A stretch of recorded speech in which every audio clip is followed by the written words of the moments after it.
this is Sylvia Lupien, and today I'm going to be reading some of the Elisabeth Sladen Autobiography for Read by David Tennant. I'll let David read that bit. Prologue.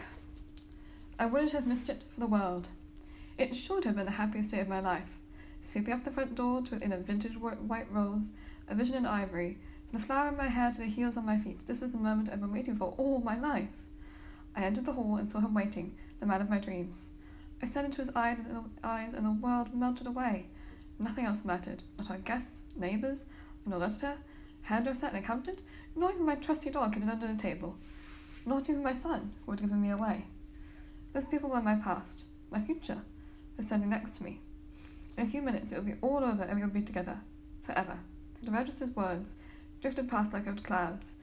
She could have been saying anything, I just wished she'd hurry up. Just a few more seconds. Formalities continued.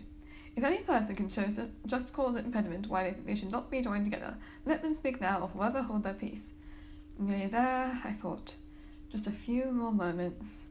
And then, a skinny man in a blue suit ruined everything with 4 simple words. Stop this wedding, now! And cut. Thank God for that. I could finally breathe. A prop it might have been, but my beautiful frock was as unimposingly tight as a real wedding dress. After all, no one wants to look anything short of their best on their special day. If only to make... It was May 2009. We were shooting the wedding of Sarah Jane Smith, and the skinny man in the blue suit was none other than David Tennant, who had just blown the doors off our show. It was an incredible entrance, so passionate, so electric, and so above and beyond anything that we might have expected, considering he was coming to us direct from his last moments as a 10th Doctor. You knew he could smell the freedom, almost touch the fish pastures.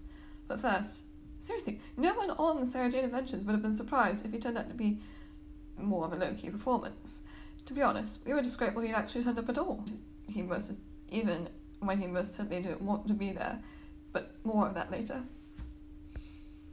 Back in my trailer, after an amazing first day with our guest star, I had to pinch myself. Was it really more than 30 years since I had first stepped into the TARDIS, into the living rooms of millions of viewers? It seemed like yesterday. But that's time traveller for you. In fact, even I had said goodbye to a relative of dimensions in space. In 1976, my character, Sarah Jane Smith, seemed to live on in the memories and hearts of so many fans. I don't know why she was so popular, but letters from new generations of audiences never dried up. Not when I left Doctor Who, not when the show was finally off air in 1989. People always cared about Sarah, none more so than the wonderful Russell T Davies, who not only brought her back in 2006, but also created an entire show for her. My show. And he was David Tennant starring in it. You really do have to track a sort of dream sometimes. I wasn't in David's show. He was in mine. Mine? The Sarah Jane Adventures, for goodness sake. And the what Russell had rung to ask if I would return for David's first series, I was actually retired. I had certainly left the Doctor long behind, especially so as far as television was concerned, but Russell wanted me back, and as soon as I'd spent one moment in his company and experienced his enthusiasm and, let's face it, his genius, he wanted me to come back as well. And here we were, 3 years later, little Sarah Jane Smith, wide eyes, ambidextrous Sarah Jane Smith had gone from pretending to be her Aunt Lavinia, R.I.P. Auntie, to leading her own band of junior and alien battlers, to topping the viewers with BBC One's children's programming in the process. Who saw that coming when I was shuffle step changing as a teenage dancer? Who saw that around the corner when I was sleeping the stage at Liverpool Playhouse, in hopes of winning a line or two? Or when I was a non-speaking attendant in Twelfth Night, the figure from Alan Ackerbourne's Walking in Scarborough, or Elsie Turner's Whipping Girl on the Coronation Street?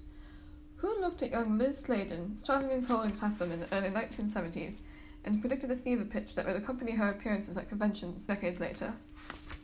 Doctor Who has given me so much. Not just me, in fact. Internal adoration of Sarah Jane and the show has taken me and my family all over the world. Like a lot of wonderful actors, my husband, Brian Miller, has appeared in Doctor Who several times, as well as in the Sarah Jane Adventures, no thanks to me, mind, while Sadie, our daughter, also starred as me in the Sarah Jane Smith audio plays. Before that, thanks to her mother's association with Sarah Jane, she's been signing autographs for as long as she can hold a pen, and receiving fan mail for even longer. Seriously, what other programme in the world could have given her that? So, why does it happen? What makes Doctor Who so special? You have to start with the story, of course, and the characters, then there's the writing and the effects, and so much more.